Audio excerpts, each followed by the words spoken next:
Bapak-bapak di atas gunung dapat tembak dengan orang jahat. Makanya kita mau jemput Bapak di bandara.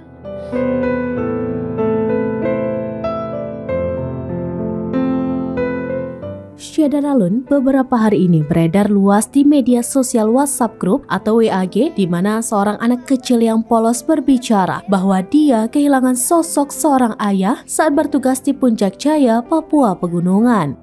Kabid Humas Polda Papua Kombes Pol Ignatius Beni Adi Prabowo membenarkan video yang berdurasi sekitar 15 detik tersebut.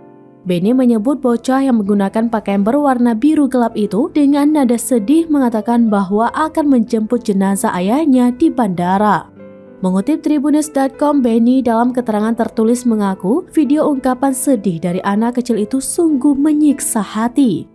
Menurut Beni, anak kecil yang ada dalam video tersebut diketahui merupakan seorang anak dari anggota Polri yang gugur dalam pengamanan di salah satu masjid yang ada di Kabupaten Puncak Jaya pada Sabtu 25 Maret 2023 kemarin. Beni menyebut pelaku penembakan sangat keji karena telah merenggut nyawa seorang ayah yang ditunggu kepulangannya oleh anak dan istri. Ia mempertanyakan kepada pelaku penembakan rasa prihatin mereka, mengingat ada sosok anak yang tumbuh dewasa tanpa bimbingan seorang ayah.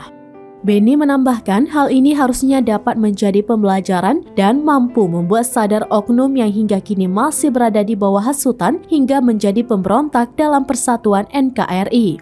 Sementara itu, dalam video berdurasi 15 detik tersebut, tampak anak kecil itu dengan polos berbicara sambil matanya berkaca-kaca mengatakan ayahnya telah gugur ditembaki orang jahat.